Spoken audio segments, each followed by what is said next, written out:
Bonjour à tous, bienvenue à cette session des entretiens de l'AFSE au GICO. Je vous remercie de votre présence. Nous avons une table ronde qui est sur un sujet brûlant et extrêmement important pour notre pays. Le titre de cette table ronde, c'est Urgence d'une nouvelle politique migratoire. Et pour en débattre avec nous, moi je suis Emmanuelle Auriol, je suis professeure à la Toulouse School of Economics et je suis l'auteur d'un rapport au Conseil d'analyse économique qui sortira le 9 novembre prochain sur le sujet de l'immigration de travail en France. Et pour débattre de ce sujet, j'ai l'honneur et la chance d'avoir pu réunir les trois meilleurs spécialistes français de cette question. Qui s'exprimera en premier avec nous, et on est extrêmement reconnaissant de cet effort puisqu'il doit aller à Calais pour traiter des problèmes de grève de la faim qui sont en train de se dérouler juste maintenant. Nous avons Didier Lasky, qui est un haut fonctionnaire français, qui est spécialiste des questions relatives au culte et à la laïcité. Il a été le chef du service de l'accès au droit à la justice et de la politique de la ville au ministère de la Justice de 2008 à 2013. De 2013 et 2016, il a été préfet pour l'égalité des chances auprès du préfet de la Seine-Saint-Denis. Et depuis la fin 2015, il a été nommé directeur général de l'Office français de l'immigration et de l'intégration. Il va donc nous parler de cet organisme. En janvier 2018, il est nommé pour 4 ans président de l'Institut européen en sciences des religions, centre d'expertise sur les questions religieuses, créé en 2002. Et il fait partie de l'école pratique des hautes études. Je vais commencer par lui donner la parole, puisqu'il va devoir nous quitter ensuite pour aller travailler. Il est dans sa voiture. Et je donnerai ensuite la parole à Jean-Christophe Dumont et à François Héran dans la foulée. Didier, je vous remercie vraiment au nom de tous nos auditeurs d'être là, et je vous laisse la parole. Merci, pardon pour ces conditions techniques un peu inattendues, puisque je vais vous parler d'une voiture. Il peut y avoir des discontinuités dans le son. Je suis effectivement, bonjour à tous, je suis effectivement directeur général de l'Office français de l'immigration et de l'intégration, qui est un établissement public placé sous la tutelle du ministère de l'Intérieur. C'est à peu près 1400 agents répartis dans 31 directions territoriales en France métropolitaine et en Outre-mer, à La Réunion, en Guyane, en Guadeloupe, et nous allons bientôt ouvrir. L'OFI est en charge de l'accueil des migrations. D'abord, dans la volumétrie de l'immigration, on sait qu'il y a ce qu'on appelle très largement le regroupement familial, avec dans ces deux catégories, le rapprochement des conjoints de français et les rapprochements des autres personnes, et puis l'accueil des demandeurs d'asile. Et on organise du point de vue du travail aussi la venue en France de 9 à 10 000 saisonniers par an pour des travaux agricoles. Dans le cadre de l'intégration, puisque il y a dans le titre de l'OFI, l'Office français de l'immigration et de l'intégration, c'est l'OFI qui est en charge des programmes d'accès aux cours de français qui ont été ces dernières années considérablement augmentés, même s'ils ne sont pas à la hauteur de ce qu'on peut trouver dans d'autres pays. Mais enfin, c'est 600 heures qui sont dispensées à titre gratuit aux personnes qui arrivent et qui sont évaluées du point de vue de leurs compétences en français, puisque la particularité de l'évolution de notre immigration ces dernières années, c'est l'augmentation d'un nombre important de ce qu'on appelle des non-lecteurs et des non-scripteurs, ou des non-francophones par rapport au public francophone d'Afrique subsaharienne ou du Maghreb qu'on a pu avoir pendant très longtemps, mais même du côté du Maghreb, on a aujourd'hui une perte du français et donc la nécessité de faire ces cours. On est aussi en charge de la formation civique, c'est-à-dire en réalité de la présentation du cadre général de la société française et de ce mode de fonctionnement. On a pour on a en charge aussi donc les questions liées à l'asile, c'est-à-dire ce qu'on appelle la délivrance des conditions matérielles d'accueil. Dans ces deux volets, le versement de l'allocation pour demandeurs d'asile que les personnes touchent pendant toute la durée de l'instruction de leur demande d'asile. Et dans ces conditions matérielles d'accueil, il y a l'hébergement des demandeurs d'asile. Aujourd'hui, l'OFII gère un peu comme un grand hôtelier 110 000 places d'accueil qui sont occupées à 97%, c'est-à-dire qu'il y a une marge frictionnelle qui est liée aux nécessités diverses. L'OFII est aussi en charge de l'examen, du premier examen des demandes de titre de séjour pour soins, avec un service médical qui étudie les demandes.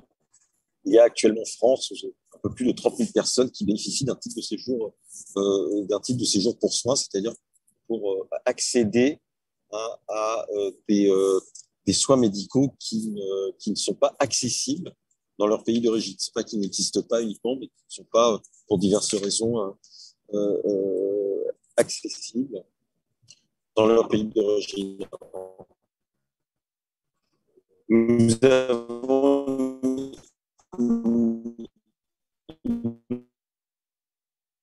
autre mission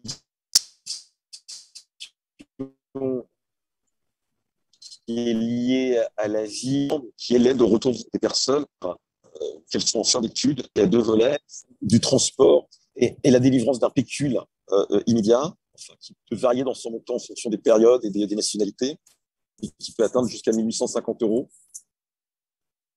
Et puis l'aide à la réinsertion, c'est-à-dire l'aide à du micro-développement dans le pays d'origine, avec des versements qui peuvent atteindre toutes prestations confondues jusqu'à 10 000 € en suivant les pays. Alors, en ce qui concerne l'immigration de travail et en ce qui concerne l'accès au travail, puisque c'est le sujet, et l'intégration, on a des situations différentes en fonction de ce qui était à l'origine du parcours migratoire. Mais globalement, la situation que nous avons, c'est une difficulté d'accès au travail des personnes qui arrivent pour de multiples raisons, dont une est liée bien évidemment à la disparition progressive de toute une série d'emplois, et en particulier d'emplois peu qualifiés, pour une partie des publics qui sont eux-mêmes peu qualifiés.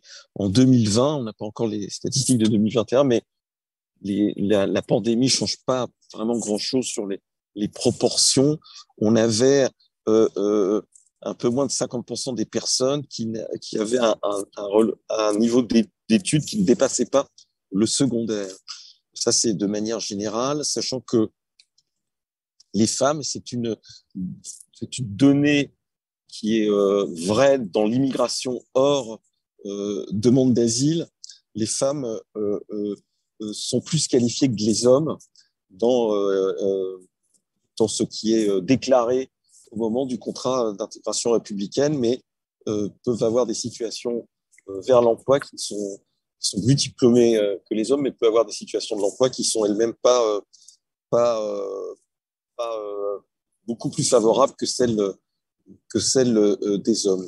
Mais notre grande difficulté aujourd'hui, c'est l'accueil de ceux qui obtiennent une protection et l'accompagnement vers l'emploi. En 2020, mais en 2021, ça n'a pas beaucoup changé. 70% des signataires du contrat d'intégration républicaine étaient des hommes. Ils étaient peu scolarisés. 71% de ces hommes déclaraient n'avoir aucun diplôme, ou un diplôme qui, en gros, ne dépasse pas l'équivalent de la troisième en France. Et on a une forte proportion de non-lecteurs, non-scripteurs, qui viennent majoritairement d'Afghanistan, du Soudan, et qui sont en plus des pays non, non francophones. Le bilan, c'est que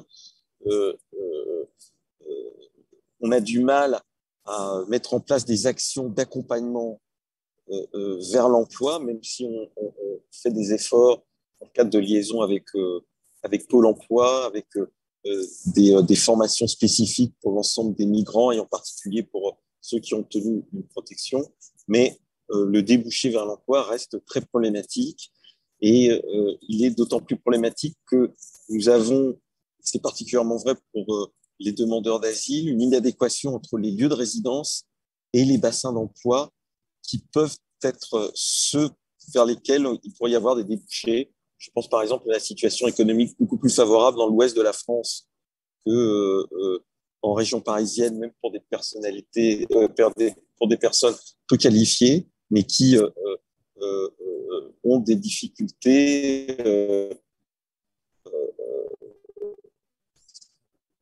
en termes de lieu de résidence et même en termes, nous faisons des efforts à aller vers ces régions, mais nous n'avons pas de dispositif contraignant pour ces personnes dès lors qu'elles ont un type de séjour et donc on a une forte inadéquation entre les lieux possibles d'emploi et les lieux de résidence et c'est particulièrement sensible pour ceux qui obtiennent une protection puisque de manière frictionnelle, on a dans le parc d'hébergement 20% du parc qui est occupé par des personnes qui n'arrivent pas à en sortir, enfin, qui ont du mal à en sortir. Elles y arrivent au bout d'un moment, mais qui ont du mal à en sortir du fait de la difficulté d'accéder à l'autonomie et l'autonomie par l'emploi.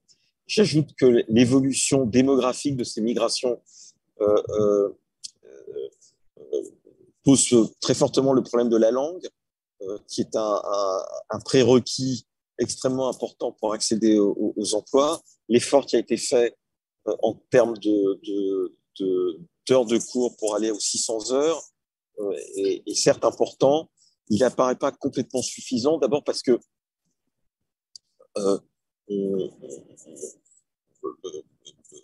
l'effort qui est demandé est au niveau de ce qu'on appelle le A1, c'est-à-dire le premier niveau en fait de la langue et le fait de ne pas atteindre ce niveau n'entraîne aucune sanction, si vous voulez, et c'est la différence qu'on peut connaître avec d'autres pays où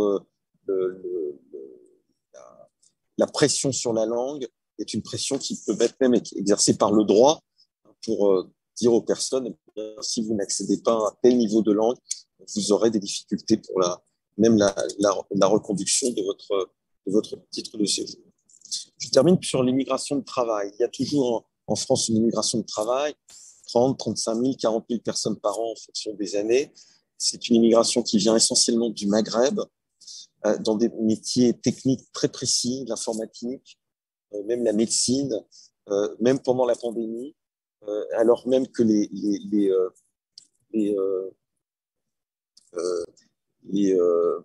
conditions de transport étaient arrêtées du fait de la pandémie, nous avons continué par dérogation à faire venir des travailleurs, et en particulier dans les métiers de la santé, ce qui pose par ailleurs d'autres problèmes, puisque les personnes que nous faisons venir des métiers de la santé, je pense aux médecins, peuvent être, et on l'a vu dans le cadre de la pandémie, des personnes qui peuvent manquer ou vont manquer et manquent. Je pense par exemple à la Tunisie, pour répondre aux besoins de santé des populations dans les pays de départ. Cette immigration de travail qui continue, elle est très sollicitée par des entreprises qui vont directement démarcher les personnes dans les pays d'origine pour après les demander des autorisations de venue et qui sont aujourd'hui simplifiées puisqu'il y a une réforme de l'accès une réforme des services de la main-d'œuvre de travail pour accentuer les arrivées. En ce qui concerne les saisonniers, c'est un sujet à la fois important et sensible. Ça résulte d'accords très anciens qui datent du début des années 60 1962, 63 avec les pays du Maghreb, 68 avec la Turquie, a favorisé dans des emplois déficitaires en France. Et c'est le seul exemple qui fonctionne vraiment de migration circulaire au niveau du travail, puisque je dirais à 95%, les personnes qui obtiennent un visa temporaire dans le cadre du travail saisonnier, du Maroc, de la Tunisie, de la Turquie, repartent dans les pays d'origine. Donc, c'est une démonstration qu'on peut faire de la migration circulaire dès lors que les personnes jouent le jeu de cette migration circulaire. On n'a pas d'autres exemples en France de quelque chose qui réussit, si ce n'est encore géré par l'OFII, un tout petit programme qui s'appelle Jeunes professionnels, mais qui concerne tous les ans quelques dizaines de jeunes qui viennent en France se former dans des métiers précis et qui après repartent dans les pays d'origine, mais ça suppose des formations dans des métiers, c'est souvent la restauration, hôtellerie, qui après avait un débouché dans les pays d'origine.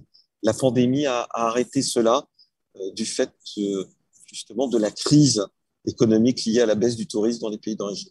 Didier, j'ai une question justement sur cette migration circulaire. On sait que c'est un vrai problème, ce qu'on appelle l'overstaying, le fait de rester à l'issue de son visa. Comment vous comprenez que ça marche bien pour les saisonniers en France? C'est quoi votre analyse? C'est très important, je pense, ce point-là. Alors, ça marche bien pour des raisons, je dirais, contradictoires, si vous voulez. Les saisonniers, par exemple, cette année, on a fait venir 9000 Marocains saisonniers pour le ramassage des clémentines, des fraises, etc. Bon, ces saisonniers, ils sont hébergés de manière temporaire par les employeurs. Il n'y a pas d'hébergement définitif. Donc, ils ont un intérêt, je dirais, matériel à repartir. Alors, vous pouvez me dire, oui, mais il y a plein de personnes qui ne repartent pas, qui restent dans la clandestinité en France, etc. Je pense que ce sont souvent des personnes qui sont là par tradition villageoise ou familiale, et nous, on contrôle vraiment leur retour parce que au retour, il y a un pointage qui se fait dans les directions, dans les représentations de l'OFII à l'étranger, et ce pointage est accompagné d'un dernier pécule qui est versé par l'OFII, qui est la prise en charge du voyage, mais qu'on ne rembourse qu'après coup, à partir du moment où les personnes sont revenues. Mais ça n'explique pas complètement le fait que ça fonctionne, si ce n'est que c'est des personnes qui viennent de zones assez déshéritées du Maroc ou de la Tunisie, et je pense qu'ils ne veulent pas, à cette occasion, rompre des liens familiaux et se retrouver dans des séparations et dans des situations de longue durée difficiles en France. C'est une explication comme ça. Il faudrait peut-être, Jean-Christophe Dumont a des analyses plus comparées sur l'endroit où les migrations circulaires marchent et sur là où elles ne marchent pas. Voilà. Mais je dois dire que ça marche. Voilà. Pour nous, ça marche. Voilà, c'est à 95%, bien évidemment. Il y a toujours des personnes qui échappent, mais je peux dire que Au Canada, ce qu'ils font, peut-être ça marche ça aussi chez nous, ils donnent, enfin, si vous avez respecté le contrat de visa temporaire, vous êtes reparti, vous pouvez revenir, c'est-à-dire vous avez comme un bonus quelque part qui se construit. Est-ce que c'est quelque chose que vous constatez, que c'est les mêmes qui reviennent d'une année sur l'autre? C'est à peu près les mêmes. Disons qu'aux trois quarts, c'est les mêmes qui reviennent d'une année sur l'autre. Il y a un quart qui peuvent être des gens nouveaux, mais qui après rentrent dans le processus. Voilà. Et donc, du reste, c'est parce que on sait qu'ils rentrent dans le processus et qu'ils respectent à peu près que c'est des titres qui peuvent être de 3 ans d'aller-retour, hein, et qui fonctionnent. Merci, c'est vraiment extrêmement intéressant. Est-ce que vous avez envie d'ajouter quelque chose? Parce qu'on va devoir après vous perdre et on sera très malheureux de ça. Non, mais je crois que si vous avez d'autres questions, voilà.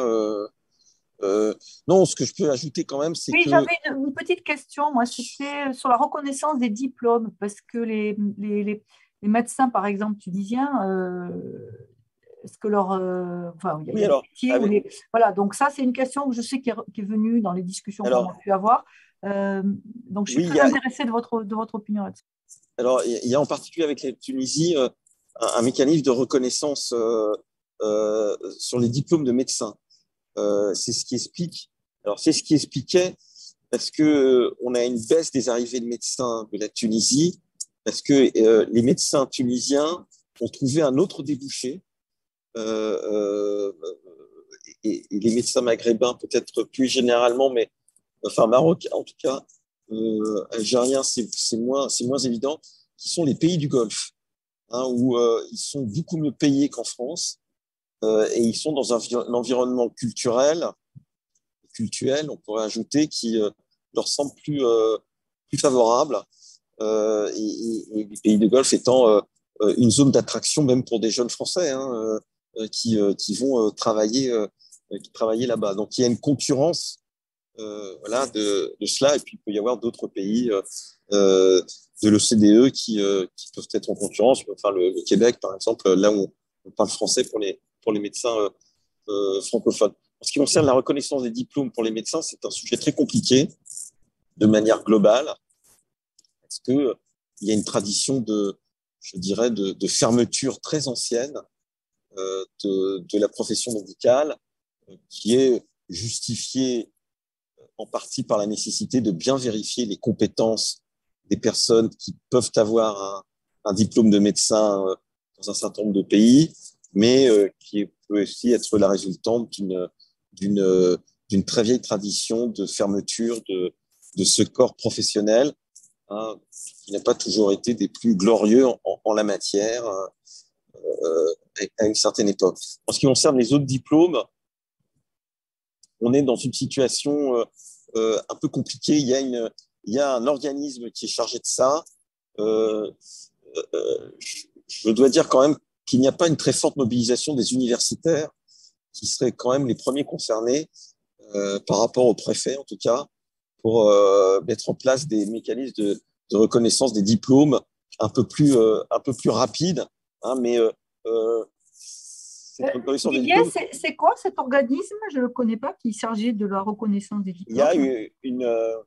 j'ai oublié son nom, mais il y a une agence, mais qui, euh, qui est chargée de mettre en place, de délivrer des équivalences Ah, hein, par rapport au diplôme. Mais euh, comme vous enseignez aux États-Unis, vous savez que même les diplômes des universités américaines ne sont pas spontanément reconnus par les universités françaises. oui.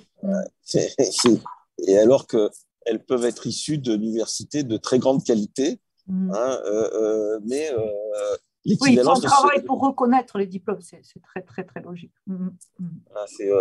Voilà, c'est- Didier, alors avant de vous libérer, j'ai une question d'Eliane hein, sur le chat. Elle ouais. demande, n'est-il pas incohérent d'avoir des organisations et politiques migratoires différentes au sein de l'UE? Donc, quel est le point de vue de l'OFI là-dessus, alors qu'il n'y a pas de Mais, frontière intérieure, bien sûr.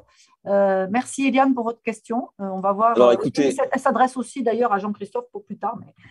écoutez, en tant que fonctionnaire, je n'ai pas d'opinion qui est autre que celle du gouvernement, donc parce que je ne suis pas censé faire de la politique. En tant que citoyen, je peux vous dire que s'il y a bien un sujet où l'Europe a fait la démonstration qu'elle était un peu fantôme, c'est le sujet migratoire. Mm. Voilà, même si il y a indéniablement des avancées, etc. Mais les politiques sont pas tout à fait harmonisées d'un pays sur l'autre. Voilà. Mm. Bon, ça fait partie des enjeux. Le pacte migratoire européen, ça fait partie des enjeux, des discussions à venir. Mais alors, dire l'Europe, ça n'a pas beaucoup de sens. Disons que il y a des politiques qui sont convergentes entre certains pays européens dont on peut dire qu'ils sont le noyau historique de l'Europe, et puis il y a des des difficultés très fortes avec les pays qui n'ont pas une tradition d'accueil et d'immigration comparable aux pays de l'ouest de l'Europe, et donc qui ont des politiques beaucoup plus fermées, euh, à, aux migrations qui viennent du sud du monde. Parce qu'il ne faut pas oublier que des pays comme la Hongrie ou la Pologne, en réalité, il y a de l'immigration, Oui, hein, de l'Est. mais de l'Est. Mhm. Hein, où là, les choses se posent de manière un peu différente.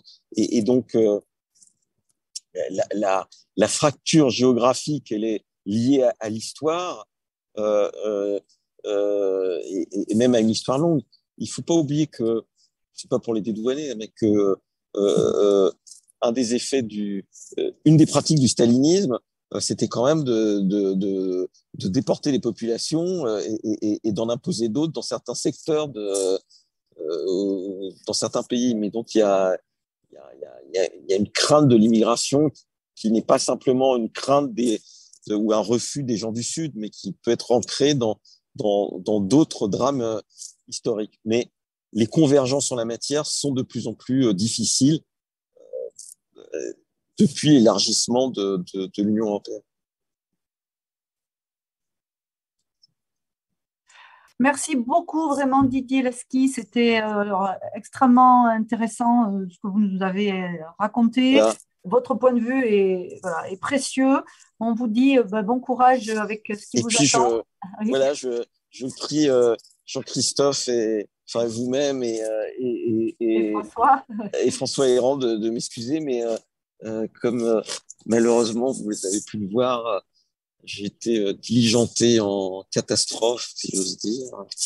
Enfin, dans une situation qui n'est pas enviable pour le camp préfectoral et pour les services de l'État dans leur globalité à Calais, et qui est extrêmement difficile pour ceux qui espèrent le mirage anglais, puisque je suis très preneur en réalité, mais je m'adresse à Jean-Christophe Dumont, de ce qui se passe véritablement en Angleterre, en particulier du point de vue du travail au noir, de l'inspection du travail, enfin de trucs comme ça. Voilà.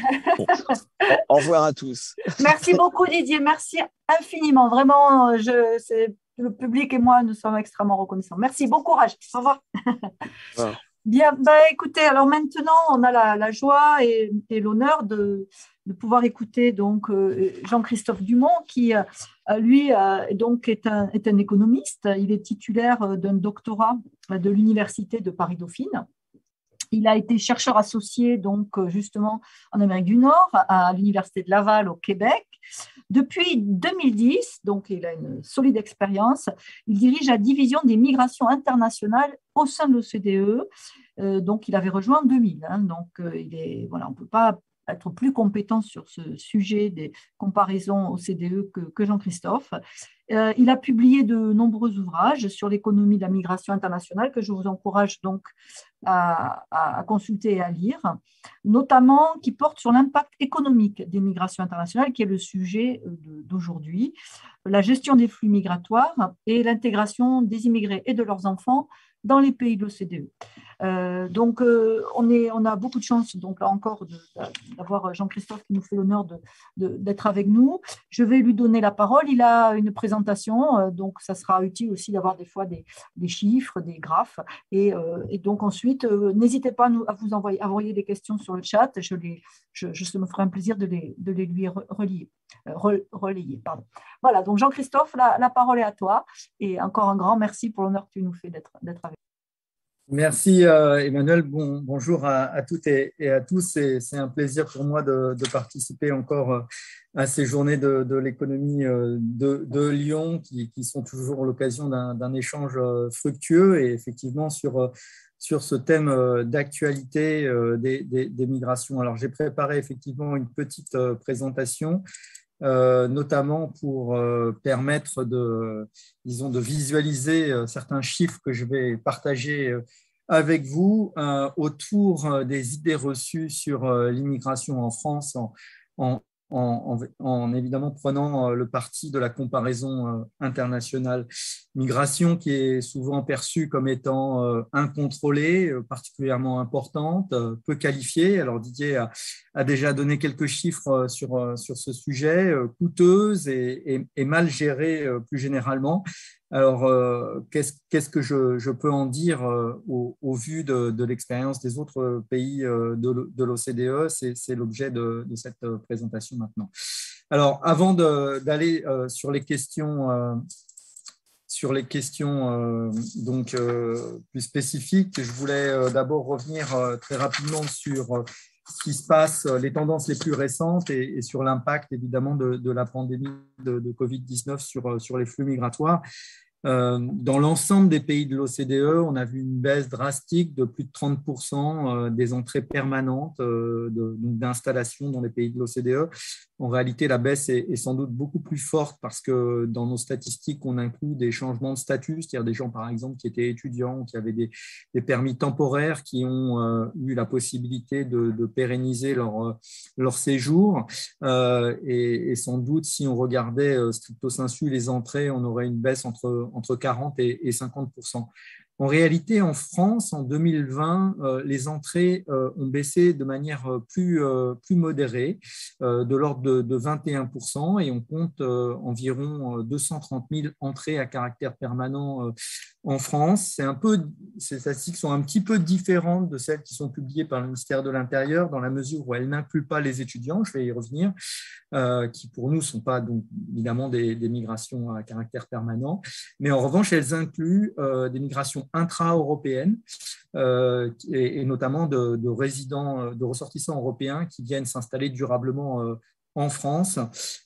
Et cette dernière catégorie a baissé finalement plus modestement que, par exemple, dans la grande crise financière de 2007-2008, puisqu'elle a baissé seulement de 15%. Et donc, cette migration intra-européenne continue d'alimenter la migration vers les pays de l'OCDE et la France en particulier. Alors, en plus de cette migration permanente, il y a un certain nombre de catégories d'entrée temporaires. Elles ont toutes baissé, pour ce qu'on peut en dire, en tout cas en 2020, notamment la mobilité intra-firme, à la fois en réponse à la baisse de l'activité économique, mais aussi disons, la généralisation du télétravail et notamment transfrontalier. Les catégories de migration de jeunes, en fait, les stagiaires, les vacanciers actifs, working holiday makers, etc., ont baissé dans tous les pays. Mais il y a une catégorie qui a baissé moins que les autres et en réalité qui a plutôt même augmenté dans certains pays, c'est les travailleurs saisonniers, notamment les travailleurs saisonniers agricoles. En France, en 2020, seulement 2500 titres, environ nouveaux titres ont été délivrés, mais comme Didier l'expliquait, et ça est d'ailleurs la raison principale du succès des retours, puisque ça faisait l'objet d'une discussion précédente, c'est qu'en France, on délivre maintenant des titres de 3 ans aux travailleurs saisonniers. Et donc, pour ceux qui repartent, c'est la garantie de pouvoir revenir, parce que non seulement le titre est pluriannuel, mais en plus, le lien avec les employeurs est pérenne. Et c'est souvent les mêmes personnes qui reviennent dans les mêmes firmes, dans les mêmes fermes, dans les mêmes établissements d'une année sur l'autre. Donc, si vous voulez, c'est la garantie d'une sorte de rente migratoire pour ceux qui jouent le jeu. Et donc, effectivement, une baisse du nombre de titres délivrés, mais finalement, environ 10 000 personnes, comme Didier Lesky le disait, qui sont venues cette année en France pour sauver la clémentine corse et d'autres cultures, et finalement, une stabilité par rapport aux années précédentes. Cette immigration de travail saisonnier agricole, elle a en fait même augmenté aux États-Unis. En 2020, rappelez-vous, c'était la dernière année du mandat de Trump, qui était très sévère sur les questions migratoires. C'était aussi l'année du Covid. Donc, tous les voyants étaient au rouge pour freiner l'immigration aux États-Unis. Ça a d'ailleurs été le cas dans l'ensemble des catégories, permanentes et temporaires, y compris pour les étudiants, mais pas pour les travailleurs saisonniers agricoles qui, aux États-Unis, ont augmenté en 2020 comparé à 2019. Et on s'attend encore à une nouvelle hausse en 2021 sous l'administration Biden. Donc ça montre clairement que certains secteurs de l'économie économie sont dépendants de la main-d'œuvre étrangère. Et c'est le cas du secteur agricole, mais c'est le cas de bien d'autres secteurs. On l'a vu pendant la crise du Covid, les fameux travailleurs de première ligne.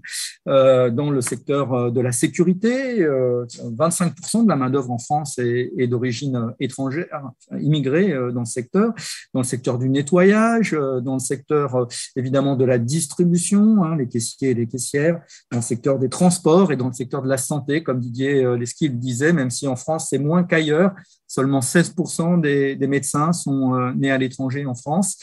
C'est sensiblement moins que dans l'ensemble des pays de l'OCDE, mais c'est néanmoins plus important que ce qu'il représente dans l'ensemble de la main-d'œuvre française. Alors, une autre catégorie qui est intéressante et qui est importante pour la France, ce sont les étudiants. On n'a pas encore les chiffres globaux pour 2020, mais on parle environ de 1 500 000 titres qui sont délivrés chaque année dans les pays de l'OCDE. C'est très important à des étudiants. Les principaux pays sont les États-Unis, 365 000, le Royaume-Uni, l'Australie, le Canada, la France en 4e ou 5e position selon les années. Et pour l'année 2020, une baisse d'environ 20%, qui a été évidemment très marquée au deuxième trimestre de l'année 2020, mais qui a été en partie compensée par finalement des efforts qui ont été menés notamment par l'OFI et aussi par Campus France pour permettre l'accueil d'étudiants étrangers à partir de septembre-octobre. C'est une main-d'œuvre très importante pour la France parce qu'elle alimente, si vous voulez, l'immigration de travail qualifiée notamment, et on va y revenir un petit peu ultérieurement. Alors, première question, est-ce que l'immigration est particulièrement importante en France ? Je le disais, c'est environ 290 000 titres en 2019, c'est environ 230 000 titres en 2020, mais rapporté à la population française, ça ne fait que 0,4% de la population française, c'est-à-dire presque 2 fois moins que pour la moyenne des pays de l'OCDE. Et comme vous pouvez le voir dans ce graphique, finalement, c'est très, très sensiblement moins que des pays comme le Canada, comme l'Australie. C'est à peu près comparable finalement aux États-Unis, qui est aussi un grand pays, les États-Unis, mais pas forcément un grand pays d'immigration, parce que rapporté à sa population, finalement, les flux migratoires qui viennent chaque année aux États-Unis sont aussi très en deçà de ce qui est observé pour les autres pays de l'OCDE. Alors, vous me direz, c'est les flux, c'est conjoncturel. En réalité, il ne faut pas regarder ces entrées migratoires permanentes, mais il faudrait plutôt regarder la part de l'immigration dans la population française. Alors, si on fait ce calcul, qu'est-ce qu'on trouve ? On trouve que les immigrés représentent 12,8% de la population française, les immigrés au sens nés à l'étranger. Et si on prenait la définition de l'INSEE, qui finalement se restreint aux personnes qui sont nées étrangères à l'étranger, donc qui n'inclut pas les fameux rapatriés, qui n'incluent pas les enfants d'expatriés qui peuvent être nés à l'étranger ou de binationaux. Finalement, on a un chiffre qui est autour de 10% de la population française qui est née étrangère à l'étranger. Et comme vous pouvez le voir, encore une fois, en effectif, finalement, c'est bien en dessous de ce qu'on observe dans les autres pays de l'OCDE. À titre de comparaison, la moyenne de l'OCDE, c'est 14%, mais si on regarde l'Allemagne, c'est 16%, si on regarde la Belgique, c'est presque 18%.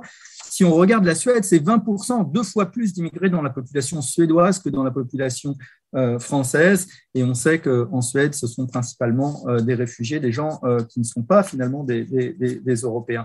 Donc, cette image d'une immigration importante en France, elle est aussi erronée de ce point de vue du stock.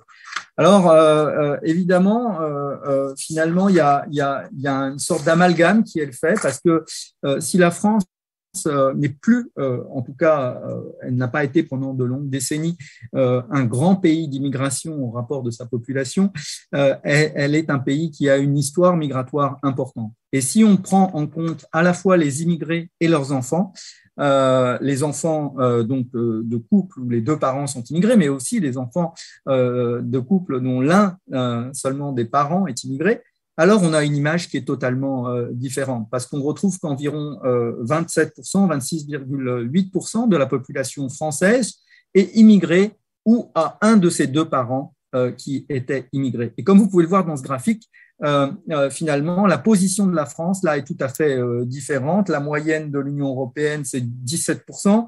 La moyenne de l'Allemagne, c'est 24%. Donc, la France passe devant l'Allemagne, si on prend ce critère.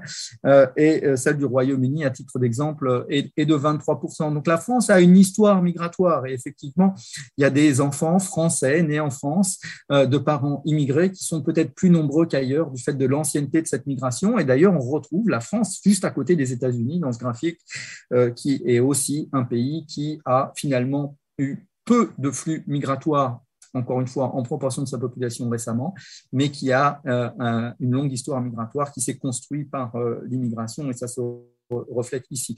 Donc, il y a cet amalgame qui est fait entre l'importance de l'immigration présente et l'importance historique pour un pays comme la France du phénomène migratoire.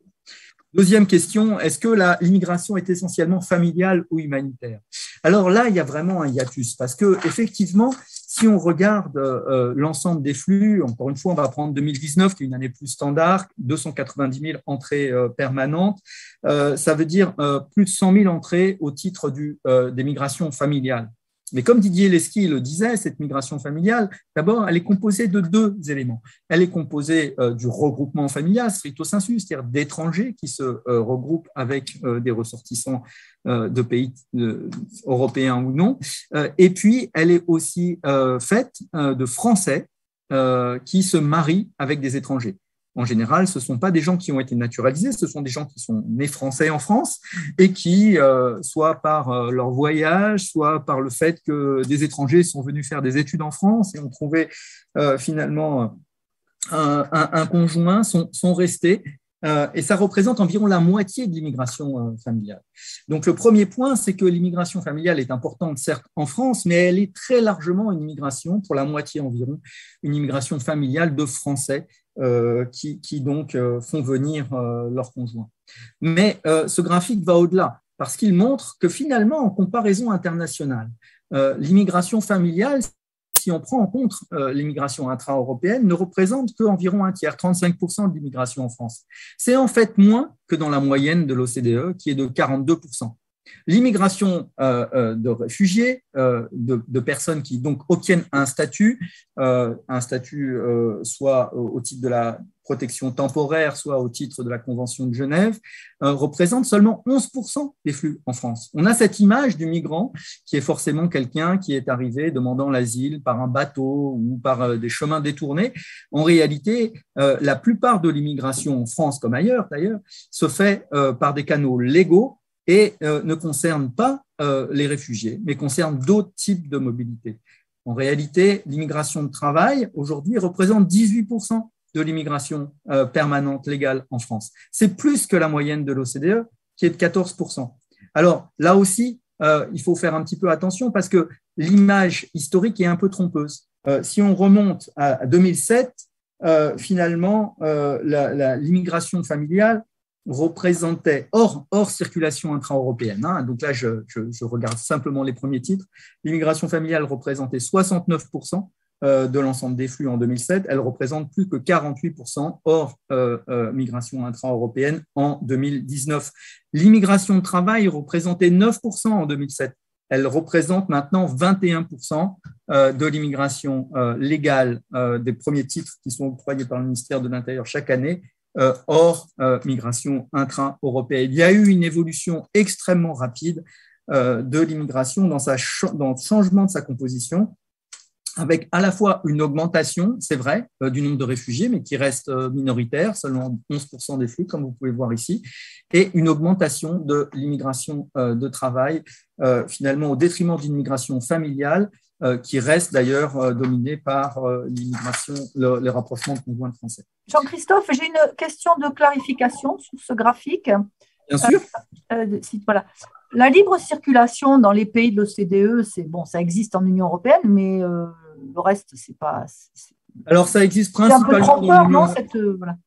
Alors, ça existe principalement dans l'Union européenne, ça existe plus marginalement dans d'autres zones des pays de l'OCDE, notamment entre l'Australie et la Nouvelle-Zélande. dans l'accord, sur la base de l'accord transtasmanien entre ces deux pays. C'est vrai que c'est principalement une question intra-européenne. Encore une fois, là, on ne regarde pas toutes les entrées d'Européens en France et dans les autres pays de l'Union européenne. On regarde seulement les entrées d'installation des gens qui restent plus d'un an et donc des entrées durables pour pouvoir effectivement comparer. Oui, mais du coup, ce que ça veut dire, c'est quand même la France, en termes de libre circulation, parce que dans les pays de l'OCDE, il y a le Mexique, enfin, il y a plein de pays où il n'y a pas de libre circulation, elle est en deçà de ce qui se fait en moyenne dans l'Union européenne. Elle est à peu près dans la moyenne. Il y a évidemment… Elle ne peut pas être dans la moyenne. Si la moyenne des pays de l'OCDE, c'est 28%, alors qu'il y a plein de pays… Si, parce qu'il y a évidemment des pays en Europe qui reçoivent très peu d'immigration intra-européenne. On peut penser, par exemple, aux pays d'Europe du Sud, la Grèce, l'Italie. C'est moins vrai pour l'Espagne, bien évidemment. Il y a des très grandes disparités au sein de l'Union européenne. Il y a des pays de destination et des pays d'accueil et des pays d'origine au sein de l'Union européenne, mais c'est vrai que la France reçoit moins, par exemple, d'immigration intra-européenne que l'Allemagne en proportion de sa population et en proportion de sa population immigrée. Cela dit, c'est plus finalement, alors c'est une question, enfin on pourrait disserter là-dessus, mais c'est plus finalement sur le type d'immigration européenne que la France reçoit que la différence se fait. Elle a plutôt tendance à recevoir des retraités, des gens qui viennent s'installer, disons, pour finir leur jour tranquillement dans les belles régions françaises, alors que d'autres pays reçoivent plutôt des gens d'âge actif, plus jeunes et éduqués. Donc c'est plutôt peut-être là que la différence se fait, mais la France est dans une forme de moyenne, même s'il y a des disparités importantes. Alors, autre question, est-ce que l'immigration en France est de moins en moins qualifiée ou de plus en plus peu qualifiée? En réalité, là aussi, il faut peut-être nuancer un petit peu le constat qui est généralement porté là-dessus. On a environ 27% des personnes nées à l'étranger qui ont plus de 15 ans en France, qui sont diplômées du supérieur. C'est légèrement inférieur au pourcentage pour les natifs. L'écart est plus important si on regarde non pas les 15+, mais si on regarde la personne d'âge actif de 15 à 64. Et effectivement, c'est plutôt une situation qui est, disons, moins favorable que dans d'autres pays de l'OCDE où la part des immigrés diplômés du supérieur est plus importante.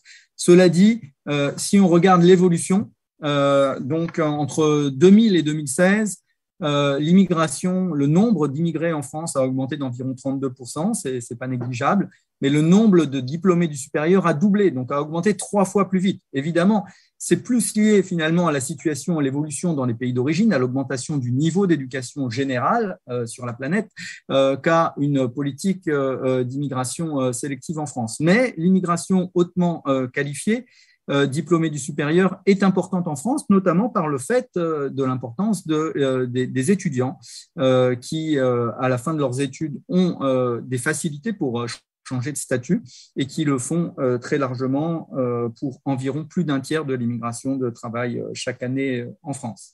Alors, cette question-là, elle doit quand même pas cacher l'autre aspect qui était très bien évoqué par Didier Lesky précédemment, c'est-à-dire que à la fois il y a une immigration qualifiée importante en France, non négligeable, mais il y a aussi environ 40% des immigrés qui ont tout au plus un niveau correspondant au niveau de 3e. Et ça, c'est assez, particulier au cas de la France et notamment lié à l'importance historique de l'immigration familiale, même si j'ai un peu nuancé ce constat précédemment.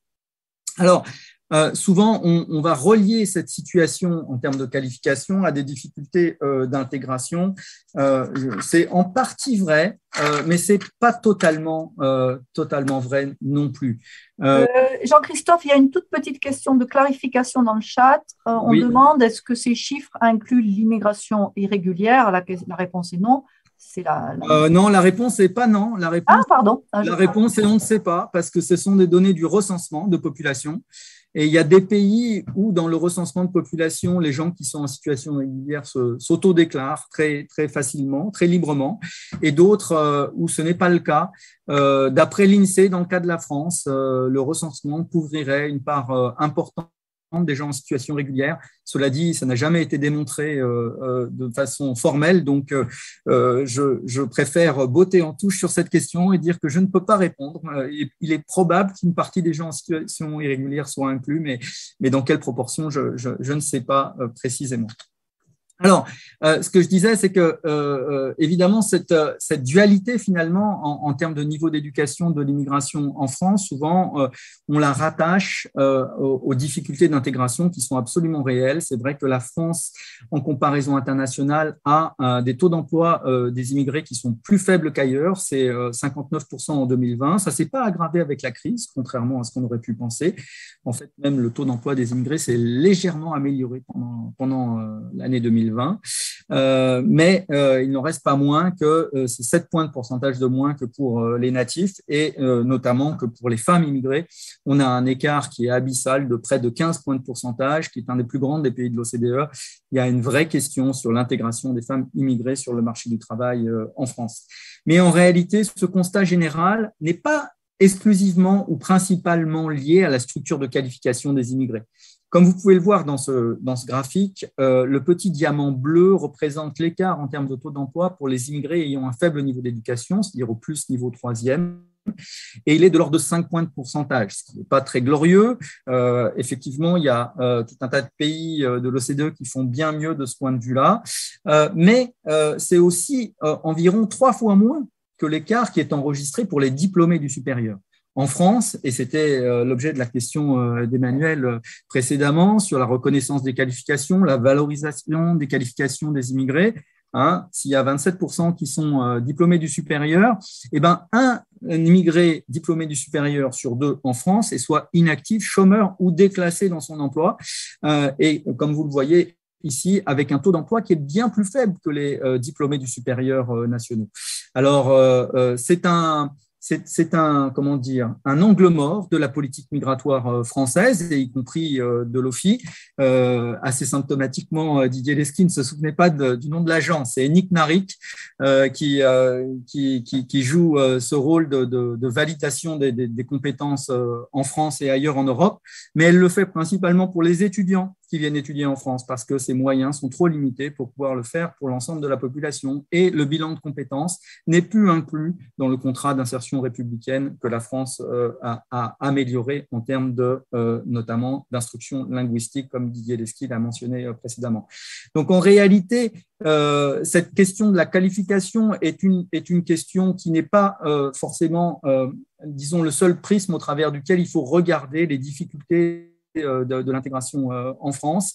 Il y a bien d'autres sujets, et si effectivement il y a un certain nombre d'emplois peu qualifiés qui ont disparu, on sait tous comment on peut encore être dépendant, soit pour les services domestiques, soit pour les questions de transport, quand on commande des choses par Internet, quand on reçoit son dîner à la maison, eh ben, ce ne sont pas des diplômés du supérieur qui viennent vous le livrer, mais des gens qui ont peu d'instruction souvent, et qui trouvent dans ces emplois une façon finalement d'avoir aussi une rémunération. Donc, il y a des besoins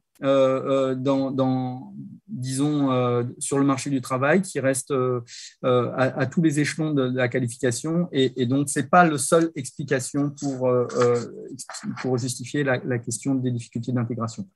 Alors, je voudrais terminer avec une dernière question. Est-ce que l'immigration coûte cher? C'est souvent le point clé dans l'argument anti-immigration. Ça coûte cher, et donc pourquoi effectivement aurions-nous besoin d'immigration? En réalité, on vient de sortir dans notre publication annuelle de l'OCDE, le Perspective des migrations internationales, une étude sur le coût de l'immigration dans les pays de l'OCDE. Ce qu'on montre, c'est que dans tous les pays de l'OCDE, les immigrés contribuent plus en prestations sociales, en contribution sociale et en impôts et taxes qu'ils ne reçoivent en prestations individuelles, y compris en tenant compte des dépenses d'éducation et de santé. Donc, ça veut dire que les immigrés contribuent à financer disons, les dépenses publiques, les biens publics. Alors, il y a un certain nombre de ces biens publics dont ils sont aussi finalement les bénéficiaires. Quand on regarde les dépenses de transport, d'infrastructure, de police, de justice, si on prend tout ça en compte, on trouve encore une contribution de l'immigration à ce qu'on appelle les biens publics purs, c'est-à-dire finalement le financement du service de la dette et des dépenses militaires pour faire court. Pour la France, c'est un petit peu moins qu'ailleurs, comme vous pouvez le voir sur ce graphique, mais ça correspond quand même à 1/4 de point de PIB chaque année. Donc, on parle de près de 6 milliards d'euros sur l'ensemble de la période qu'on a étudiée en 2006-2018. Ça a plutôt eu tendance à baisser ces dernières années. C'était de l'ordre de 1 milliard en 2017-2018, mais ça reste positif. Ça veut dire que les immigrés contribuent à financer le service de la dette qui a été accumulé au cours des décennies passées, puisque, comme vous le savez, la France est en déficit budgétaire depuis plusieurs décennies. Alors, dernier point, est-ce que l'immigration en France serait plus restrictive qu'ailleurs? Alors, je ne vais pas parler ici des questions d'asile, c'est un sujet à part entière, mais en quelques mots peut-être de l'immigration économique ou l'immigration de travail, puisque c'est le sujet un petit peu de cette conférence. Alors, on distingue très rapidement, à grands traits, on distingue deux types de pays dans les pays de l'OCDE, ce qu'on appelle les pays d'installation, pour lesquels on offre un permis de travail à durée indéterminée sur le principe qu'on a été sélectionné par ce pays sur la base d'un système à points qui valorise différentes dimensions qui ont trait à l'éducation, la maîtrise de la langue, la connaissance du pays, l'âge dans certains cas, etc. Évidemment, dans ces pays, comme il n'y a pas de nécessité d'avoir une offre d'emploi, il faut bien fixer une limite. Et donc, ces pays ont une limite numérique en termes d'admission de migrants permanents chaque année. Ce qu'il faut bien comprendre, c'est que souvent, ces migrants qui arrivent par ces systèmes de sélection sont en fait des gens qui étaient déjà présents sur le territoire, pour plus des 2/3 d'entre eux, des fois jusqu'à 80% en Nouvelle-Zélande, des gens qui étaient soit des étudiants, soit sur des permis temporaires d'immigration de travail. Et donc, en fait, il n'y a pas finalement antagonisme entre ce système permanent et le système temporaire. Les deux systèmes, fonctionnent de concert. Alors, ça concerne finalement assez peu de pays dans les pays de l'OCDE. La plupart des pays en Europe, aux États-Unis, en Asie, ont un système migratoire économique qui est basé sur la demande, sur une offre d'emploi, sur le fait d'avoir une offre d'emploi. Et donc là, on a tout un tas disons, une grande variation dans les instruments qui sont mis en œuvre pour gérer ces systèmes d'immigration de travail, avec un pays qui est emblématique, qui est le plus ouvert au sein de l'OCDE, qui est la Suède, parce qu'en gros, la seule chose qui est nécessaire en Suède, c'est d'avoir une offre de travail, quelle que soit cette offre de travail, à condition que la rémunération soit conforme à ce qui est fait dans la profession. Vous aurez automatiquement votre titre pour venir en Suède et au bout de 3 ans, vous aurez la possibilité d'acquérir la nationalité suédoise. Il y a des pays qui ont des systèmes à points pour cette immigration de travail, qui sélectionnent les employeurs, qui sélectionnent les migrants de travail. Il y a des pays qui ont des limites numériques, il y en a d'autres qui n'en ont pas. Et donc, la France, finalement, dans cette situation-là, sur le papier, est un pays qui est très ouvert, contrairement aux idées reçues. Il n'est pas du tout un pays qui a une immigration sélective de travail. Très sélective en termes d'immigration de travail, parce qu'il n'y a pas de niveau minimum d'éducation, parce qu'il n'y a pas de limite numérique, parce qu'il n'y a pas de niveau minimum de rémunération, si ce n'est le SMIC, bien entendu. Et donc, une des seules contraintes, c'est effectivement d'avoir une offre de travail qui est conforme. Alors, cette idée d'une immigration de travail restrictive en France, elle est principalement basée sur la difficulté administrative à obtenir les titres. Et effectivement, pour toutes les personnes qui en ont fait l'expérience, aller en préfecture, obtenir son titre, passer par le consulat, ça peut être le chemin du combattant et donc rendre le système, même s'il est légalement ouvert, très restrictif. Alors, ce qu'il faut dire, c'est que, et Didier Lesky l'a évoqué très rapidement, il y a eu une réforme majeure de l'immigration de travail en France en avril 2021, donc il y a juste quelques mois, qui a finalement levé la plupart des obstacles administratifs sur le papier, à tout le moins, concernant l'immigration de travail. Maintenant, on a parlé à l'OCDE d'une obsolescence des outils de pilotage de la politique d'immigration de travail en France. Cette politique a été modernisée en avril de cette année, très largement. Et évidemment, on attend de voir quels vont être les effets, mais on peut s'attendre à une augmentation de l'immigration de travail qui déjà représentait environ 18% de l'ensemble des flux permanents dans l'OCDE dans les années à venir. Et en réalité, cette distinction entre des pays d'installation et les autres pays de l'OCDE qui sont mentionnés ici, c'est pas tellement une distinction en termes d'efficacité économique, c'est une distinction en termes de priorité politique. Est-ce qu'on veut une immigration qui a une visée démographique avec des gens qui vont s'installer durablement dans le pays, ou est-ce qu'on veut une immigration qui répond aux besoins conjoncturels du marché du travail ? La France n'a jamais totalement explicité les objectifs de sa politique migratoire, mais dans les faits, de facto, elle correspond plutôt à la seconde catégorie. Alors, c'est un choix, encore une fois, politique, pas nécessairement un choix d'efficacité. Je ne pense pas qu'on puisse parler d'une politique restrictive en matière d'immigration de travail en France, mais on peut certainement s'interroger sur sa finalité. Merci beaucoup. Merci beaucoup, Jean-Christophe. C'était d'abord très nourri, factuellement, extrêmement clair. On est tout à fait. Enfin, moi, j'étais absolument ravie d'entendre ça. J'ai même appris des choses. Pourtant, j'ai travaillé sur le sujet. Donc, c'était merveilleux. J'ai une petite question quand même sur cette fluidité. Ouverture, disons, de la France en ce qui concerne l'immigration de travail. Alors, les chiffres sont un peu trompeurs, d'abord parce que les volumes sont faibles, récents, donc évidemment, on parle finalement d'un assez petit nombre de titres de séjour. Le premier titre, c'est toujours les motifs familiaux. La deuxième chose, il y a quand même l'opposition, l'opposabilité de la situation de l'emploi qui est toujours là et qui quand même complique beaucoup. Il faut démontrer qu'on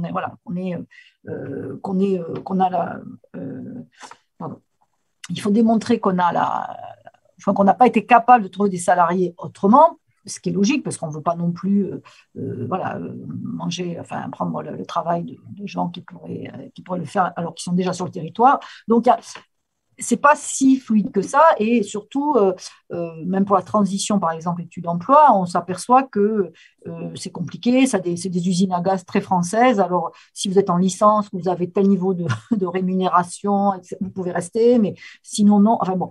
Et on a des exigences, notamment pour les étudiants, jusqu'à très peu de temps, qui n'étaient pas raisonnables, puisque on sait très bien que même pour les Français natifs, c'est très difficile, par exemple, d'avoir un emploi à la sortie de ses études qui soit directement relié à ses qualifications. Il faut de l'expérience pour atteindre un niveau master, par exemple. Donc, moi, c'est bien la France. Il y a plein de façons de contourner le système, mais ce n'est pas transparent, ce n'est pas carré. Il y a plein de difficultés.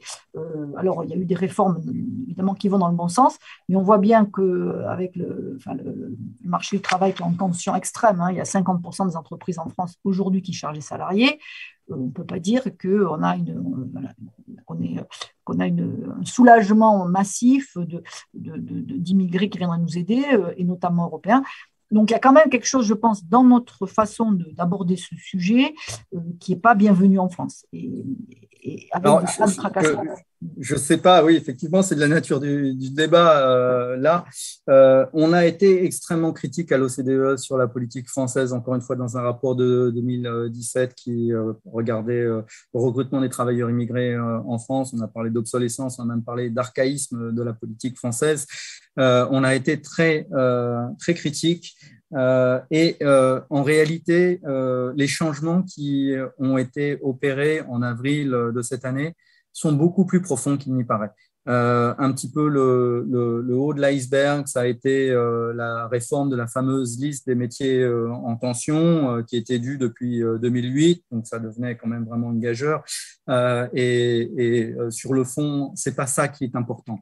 Ce qui est important, c'est la réforme du Code du travail. Par exemple, il y avait 6 critères qui étaient requis pour une autorisation de travail en France. Il n'y en a plus que 3.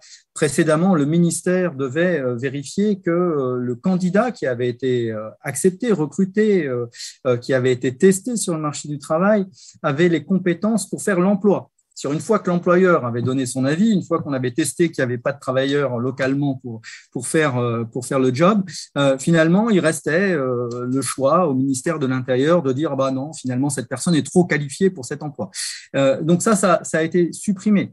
Il y avait des disparités sur le territoire, nos fameux tests du marché du travail, qui allaient d'un facteur de 1 à 5 en termes de durée de publicité qui devait être faite de l'offre d'emploi. Ça a été harmonisé. Il y avait des différences de traitement au niveau des fameuses SMOE, dont Didier Lesky, donc les services de la main-d'œuvre étrangère, qui étaient répartis sur l'ensemble des territoires, avec certaines SMOE qui avaient quelques titres à gérer chaque mois et d'autres qui en avaient des dizaines de milliers. Et ça a été regroupé, harmonisé, professionnalisé. Les titres étaient donnés sur la base d'un dossier papier qui aujourd'hui est digitalisé. Le plus important de tout, c'est l'inversion de la charge de la preuve. Précédemment, les SMOE, indépendamment finalement de la publicité qui était faite sur l'offre d'emploi, à la fin pouvaient dire non, dans ma région, il y a trop de chômeurs. Donc, même si le test n'a pas été concluant, je ne vous donnerai pas ce titre de travail. Aujourd'hui, si jamais, au bout de 3 semaines, on n'a pas trouvé de candidat, automatiquement, normalement, on va avoir le titre. Donc, je reconnais, et vraiment, c'est quelque chose sur lequel nous avons très largement insisté, qu'il y avait un manque de transparence et finalement un niveau d'arbitraire dans ce traitement des demandes qui était tel que finalement, les employeurs n'allaient jamais penser à ce système-là. Parce qu'on ne sait pas qu'est-ce qui va en ressortir. La probabilité d'avoir satisfaction était trop faible. Ça ne valait pas le temps, les efforts, le coût pour les employeurs. Au jour d'aujourd'hui, le système a changé fondamentalement. Alors, évidemment, ça s'est fait à bas bruit. Ça s'est fait à bas bruit parce que le contexte sanitaire, parce que le contexte politique, parce que le contexte économique. Tant que les employeurs ne se saisiront pas de ces opportunités, les choses vont rester en l'état. Mais on peut penser que si effectivement ils prennent conscience du fait que, en réalité, si on a besoin d'un commis de cuisine en France, on peut le recruter au Sénégal si on veut. Rien ne l'empêche dans la loi. Et si on ne trouve pas de candidat au bout de 3 semaines dans son bassin d'emploi, eh ben, on devrait avoir l'autorisation de travail pour recruter cette personne. Ça n'existe dans quasiment aucun autre pays de l'OCDE, si ce n'est en Suède. Alors, est-ce que les employeurs se saisiront de ces opportunités? Est-ce que le système fonctionnera aussi bien qu'il fonctionne sur le papier? Ça reste encore effectivement à voir. Je pense que la question qui est posée plus fondamentalement, c'est celle de savoir pourquoi on veut de l'immigration de travail en France. Est-ce que c'est pour répondre à ces besoins conjoncturels, ponctuels, avec peut-être des gens qui n'auront que des titres de séjour avec des durées limitées dans le temps et qui seront donc supposés repartir? Ou est-ce qu'on reconnaît que l'immigration fait partie de la société française dans un contexte de vieillissement, qui a des besoins structurels et que les gens qu'on fait venir sont amenés à rester durablement? C'est ce pas-là que la politique française n'a pas fait. Ce n'est pas le seul pays. Donc ça, encore une fois, ce n'est pas une question d'efficacité économique de mon point de vue, c'est une question de choix politique. Merci beaucoup. Alors, il y a une question dans le chat que je trouve extrêmement intéressante. La personne qui la pose dit « Quid de l'urgence d'une nouvelle politique ?» Évidemment, c'est très important de faire des constats parce qu'on entend tellement de choses fausses sur l'immigration. C'est comme le reste de la société, il y a des fake news un peu partout et bien sûr ce sujet-là qui est très sensible n'y échappe pas, mais donc on est tous très reconnaissants du constat qui a été fait. Mais donc Jean-Christophe, quel serait pour vous, vous aviez appelé de vos voeux des réformes qui ont en partie été mises en œuvre, mais c'est des réformes un peu à la marge d'un certain point de vue, de rendre les choses plus fluides, etc. quand vous comparez avec les autres pays de l'OCDE, quelle serait pour vous une réforme plus fondamentale finalement de l'immigration? Parce que malgré tout, on s'aperçoit qu'on n'est pas très attractif et je pense que les débats qu'on entend notamment dans les médias contribuent à cette image négative de la France à l'étranger, même s'il existe plein de façons de contourner la difficulté pour obtenir des papiers, etc. Le message général n'est pas bienvenu en France, ça c'est sûr. Et donc, de votre point de vue, et notamment avec votre expérience et en comparaison avec les autres pays de l'OCDE, qu'est-ce qui serait un peu plus fondamental pour notre pays en intégrant sans doute la contrainte d'économie politique, c'est-à-dire le fait que c'est très épidermique et donc il faut évidemment, c'est pour ça que les hommes et les femmes politiques communiquent plus sur les besoins, parce que les Français vont accepter que des médecins viennent nous soigner. Si on n'en a pas, on est reconnaissant, bien sûr. Sur d'autres questions, c'est plus délicat. Donc, je suis très curieuse d'avoir et les auditeurs aussi avec moi, d'avoir votre vision si nourrie. Merci. Bon, je peux vous donner un sentiment général. Je crois qu'il y a deux choses qui sont urgentes. La première, c'est qu'il faut améliorer les conditions d'intégration. Parce que même si l'intégration des gens qui sont arrivés il y a quelques années, voire il y a quelques décennies, ne présage pas de l'intégration sur le marché du travail, l'inclusion des gens qui vont arriver demain, ça reste un marqueur important. Et tant qu'on n'a pas, disons, amélioré les conditions d'insertion sur le marché du travail des immigrés et de leurs enfants, ça reste très difficile d'avoir un débat apaisé sur l'immigration. Un certain nombre de choses ont été faites, notamment en termes de l'offre de services linguistiques et du contrat d'insertion républicaine, mais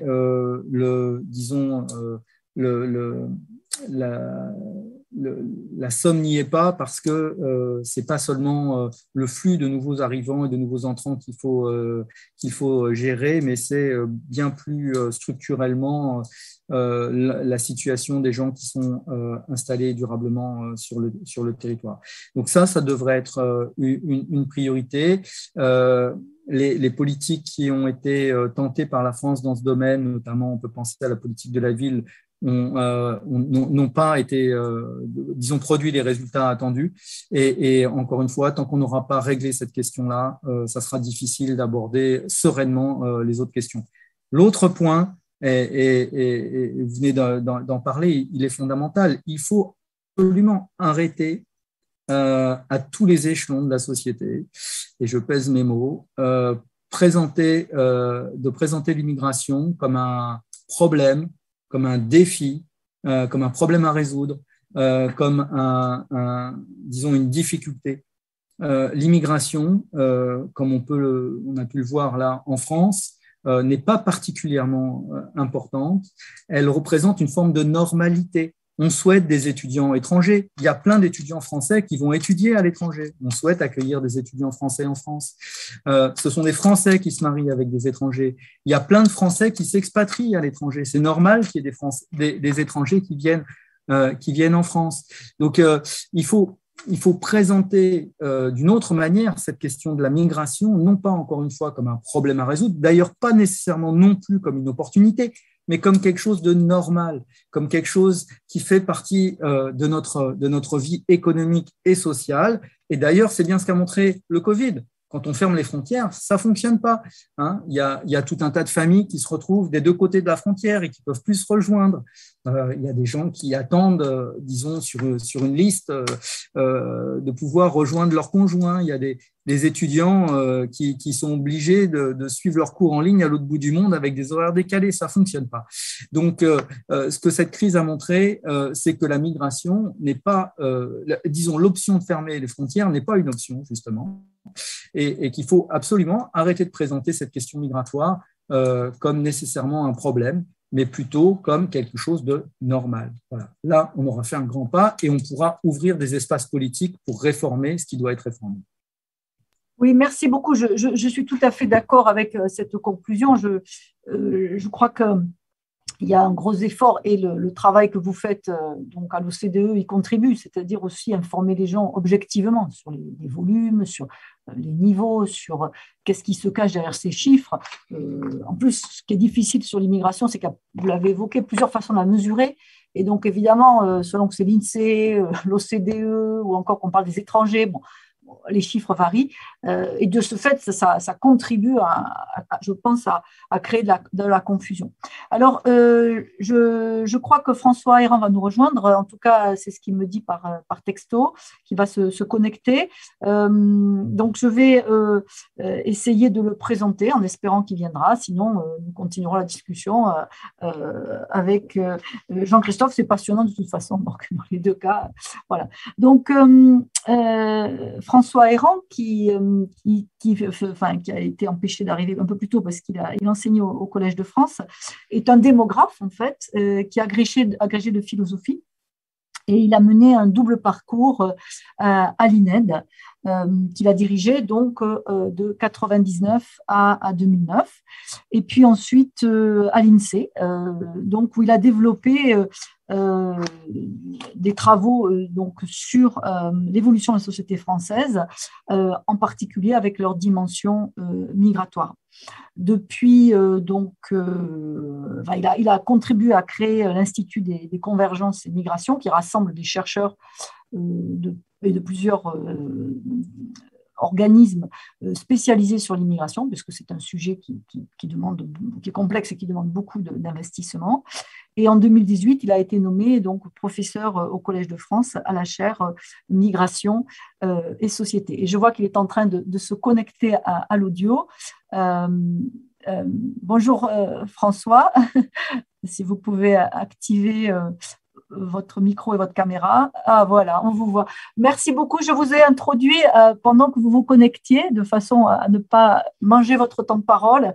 Je termine en disant que vous êtes l'auteur donc de plusieurs ouvrages, Le temps des immigrés, avec l'immigration, migration et société. C'est un privilège pour nous tous de terminer cette session avec votre éclairage, un éclairage donc on a eu l'aspect instantané, contemporain de l'immigration, on a eu les comparaisons internationales avec Jean-Christophe, et maintenant, François, on va avoir une comparaison dans notre propre histoire.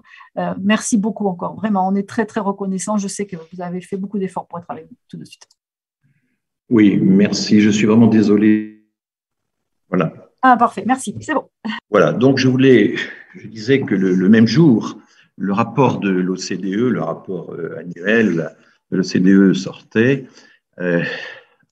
accompagné d'études originales. Il y avait l'actualisation du travail de l'OCDE sur le coût de l'immigration, qui montre que, en gros, les immigrés paient beaucoup plus de taxes, finalement contribuent positivement au budget public, beaucoup plus qu'ils ne perçoivent de prestations sociales. Il y a une étude extrêmement intéressante sur la concentration géographique des immigrés, la ségrégation spatiale et ses effets sur l'apprentissage des langues, sur les performances scolaires des élèves. Et puis surtout, il y a finalement les données que l'OCDE a recueillies et qui, cette année, évidemment, en 2020, ont été très impactées par le Covid. Et ce qui est frappant, c'est que quand on regarde ce qui est raconté dans le débat public sur l'immigration et qu'on le compare à ce que nous dit l'OCDE, c'est deux représentations, mais totalement différentes de la migration. Ça n'a strictement rien à voir. C'est quand même, c'est très impressionnant. Alors on découvre, en lisant une fois de plus les rapports de l'OCDE, que non, nous ne sommes pas le plus grand pays d'immigration d'Europe. Nous occupons une position en réalité tout à fait moyenne par les flux qui nous sont apportés chaque année. Et quand on regarde non seulement les flux annuels, mais aussi les résidents, ces immigrations qui vivent dans notre pays, nous ne sommes pas loin de la moyenne de l'OCDE, de la moyenne des pays européens de l'OCDE. Enfin, nous ne sommes pas débordés par un déferlement de migrants. Quand on regarde les demandes d'asile, idem, et qu'on prend évidemment la peine de regarder ces chiffres proportionnellement à la population, même chose, nous rapprochons maintenant de la moyenne, c'est clair, nous sommes à peu près au même niveau que l'Allemagne, mais enfin, pendant toutes les années 2014, 15, 16, 17, on était quand même très, très à l'abri hein, de la vague migratoire venue du Proche-Orient ou de la Corne de l'Afrique. Et donc, voilà, de même les naturalisations. Quand on regarde le taux de naturalisation, et l'OCDE mesure ça en regardant la part des étrangers qui, chaque année, accèdent à la naturalisation, y compris par mariage, eh bien, là encore, nous ne naturalisons pas à tour de bras, selon l'expression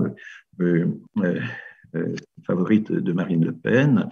En réalité, nous naturalisons beaucoup moins que les États-Unis, beaucoup moins que certains pays scandinaves. Nous sommes là encore dans une assez honnête moyenne européenne. Donc, on peut dire qu'à peu près tous les éléments quantitatifs qui sont assénés dans les débats publics notamment, mais pas seulement, hein, à l'extrême droite, sont vraiment démentis par des analyses précises. Et ça pose un problème redoutable. Enfin, pourquoi un tel décalage? Alors, on fait beaucoup d'efforts, j'en accomplis, je ne suis pas le seul, heureusement, pour essayer de défaire un peu les idées reçues et de nous ramener aux faits. Mais moi, la question que je me pose, c'est est-ce que, par exemple, le président de la République saura faire preuve de pédagogie en consultant le rapport de l'OCDE, en expliquant à la population française les principales données qui en ressortent? Ou est-ce que la stratégie consistera à donner des gages à l'extrême droite en faisant mine que tout ceci n'a aucune importance, que seuls comptent les peurs, Alors, je ne suis pas du tout aveugle et j'imagine bien qu'effectivement, il faut tenir compte évidemment de l'opinion publique, mais quand on regarde attentivement les sondages de l'opinion publique là-dessus, je pense par exemple au sondage sur les fractures françaises, qui est depuis 2013 mené par Sciences Po, par Ipsos, il y a également l'Institut Montaigne, etc., enfin, Le Monde, donc, et qui pose des questions assez crues, hein, du genre, pensez-vous que les immigrants, de façon générale, ne font aucun effort pour s'intégrer? Pensez-vous qu'ils sont trop nombreux, etc. Eh bien, le Covid a eu un impact sur ces appréciations, c'est assez intéressant. Depuis 2013, la part des gens qu'on disait jugeaient que les migrants ne faisaient pas d'efforts pour s'intégrer ne cessait de monter de 50 à 60%, 62%, je crois que c'était le chiffre auquel on était arrivé. Et puis, l'avant-dernière enquête qui a été menée à l'automne 2020 et encore la dernière, parce qu'ils font ça 2 fois par an, a occasionné une chute. On a vu pour la première fois dans l'histoire de l'enquête une chute assez importante de 10 points, ce qui est pas mal en moyenne, parce qu'on a découvert au passage que les migrants, après tout, avaient peut-être occupaient une place dans les emplois dits essentiels ou critical, hein, c'est la note de la Commission européenne qui a sélectionné dans tous les emplois de la nomenclature européenne à peu près un tiers des emplois pour juger qu'ils étaient essentiels ou critiques pour le fonctionnement de l'économie. Voilà. Eh bien, peut-être, je pense que c'est ça, parce qu'il n'y a pas d'autre explication possible, la prise de conscience que les immigrés jouent un rôle dans l'économie française, y compris dans les choses les plus basiques, permet à changer le regard d'une partie de la population. Alors, on s'aperçoit que ces images de l'opinion publique, ce n'est pas simplement du constat, parce que quand on regarde comment les données sont ventilées par adhésion politique, le Front National, le Rassemblement National, puisque ça a changé en cours de route, à 94-95%, avec une petite chute quand même aussi dans les 2 dernières enquêtes, mais ça doit passer de 95 à 92%, estiment qu'il n'y a pas d'effort pour s'intégrer, ou estiment qu'ils sont de trop, ou estiment qu'on ne se sent plus chez soi. Enfin, les pourcentages sont à peu près les mêmes. Alors qu'à l'autre extrémité du spectre politique, l'impact de la crise du Covid et des révélations que ça a eu sur le rôle des immigrés a joué un rôle, et l'électorat de la République en marche, par exemple, est également très, très impacté par cette prise de conscience. Donc, en fait, ça n'est pas du constat, c'est un jugement politique, et c'est comme tel qu'il faut évidemment le traiter. Donc, voilà un peu ce que je peux dire sur la relation entre les faits, le discours public, les prises de position, les partis pris, etc. Merci beaucoup, François, pour ce point qui est très important. Moi, je crois aussi, j'avais vu des sondages, qu'il y a une différence entre la perception de l'immigration, notamment irrégulière, hein, qui est très mal perçue, et on peut comprendre pourquoi. On voit des gens se noyer. Enfin, c'est un affaiblissement de la capacité de l'État à faire respecter la loi. Donc, c'est sûr que ce n'est pas quelque chose de souhaitable en soi. Et l'immigration régulière, qui, à mon avis, est quand même mieux tolérée. Et puis, je pense aussi à l'immigration intra-européenne. Par exemple, les Français sont très attachés au fait que leurs propres enfants puissent bouger avec Erasmus. Je ne pense pas qu'ils soient hostiles du coup à ce que les enfants des autres pays. Donc, j'ai l'impression qu'il y a quand même là aussi, c'est un sujet compliqué et que quand les Français disent il y a trop d'immigrés, je ne suis pas sûre qu'ils veulent vraiment dire ce qu'ils disent. C'est-à-dire qu'ils répondent à la question. Ils pensent évidemment à une définition très particulière de l'immigration, qui est l'immigré du Sud, qui est l'immigré visiblement immigré, qui est l'immigré qui porte en lui un signe perceptible d'appartenance à une culture éloignée. Ça peut être un patronyme, ça peut être un nom de famille, ça peut être une apparence physique, un accent, etc., un habitat, enfin bref. Mais sur la question des immigrés européens, moi, une des choses que Jean-Christophe le sait, une chose que j'ai beaucoup appréciée dans le travail de l'OCDE depuis plusieurs années, c'est ces tableaux qui consistent à mettre ensemble les titres de séjour et les ressortissants de l'Union européenne qui s'installent au titre de la libre circulation, estimés, si j'ai bien compris, à travers l'enquête emploi, par exemple, ou les recensements, enfin diverses sources. Et là, ce qui est très intéressant et ce qui est étrange, c'est que c'est complètement en dehors du débat public. On n'en parle jamais. C'est que la France n'est pas attractive, peu attractive vis-à-vis du reste de l'Europe.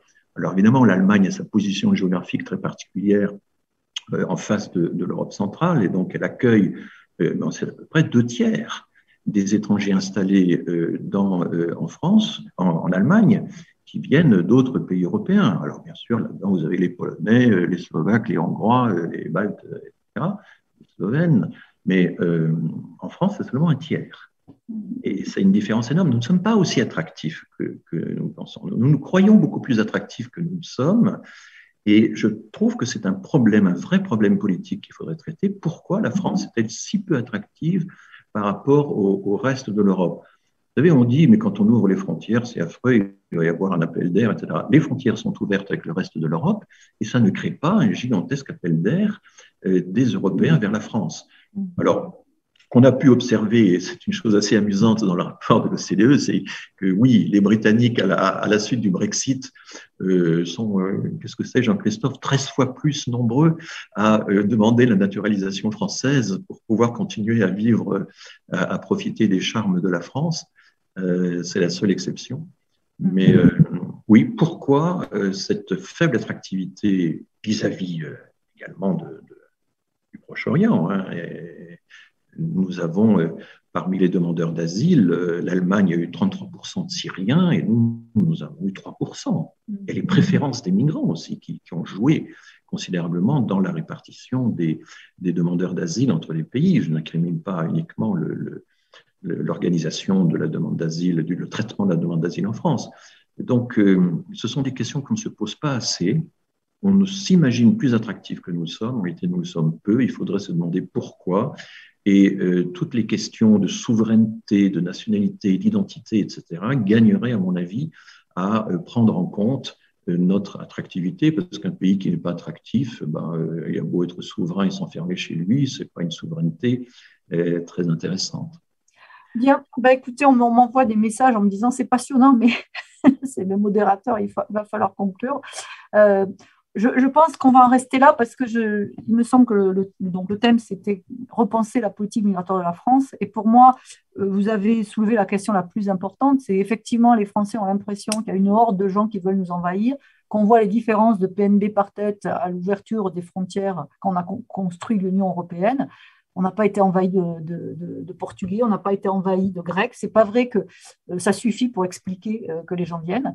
Et je pense que moi, en tant que maman, j'ai des adolescents qui doivent partir en mobilité. Je n'ai pas envie qu'ils aillent dans des pays qui ont comme politique officielle la lutte contre l'immigration, parce que je n'ai pas envie qu'ils soient victimes, évidemment.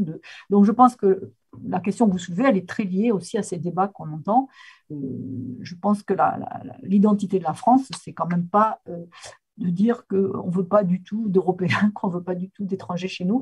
Et en tout cas, si c'est ça notre identité, il ne faut pas s'étonner qu'ils ne nous choisissent pas ni en mobilité intra-européenne, ni au-delà. Mais donc, on a bien vu que ce n'était pas des obstacles administratifs, pas forcément en tout cas, c'est ce que nous a montré Jean-Christophe. Mais il y a quelque chose de plus profond. Les Européens ne viennent pas.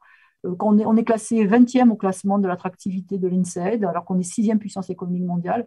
Paris était une fête au XXe siècle. Je ne sais pas ce qui nous est arrivé, mais on ressemble plus à la Corée du Nord maintenant. J'ai l'impression que, en tout cas, un grand pays ouvert et attractif. Je vous remercie à tous les trois. Didier nous avait rejoint en voiture. Le pauvre, il est à Calais. Ça a été formidable de vous avoir. Merci beaucoup. Continuez votre travail pour notre pays. Et à très bientôt. Merci aux auditeurs. Au revoir à tout le monde. Merci.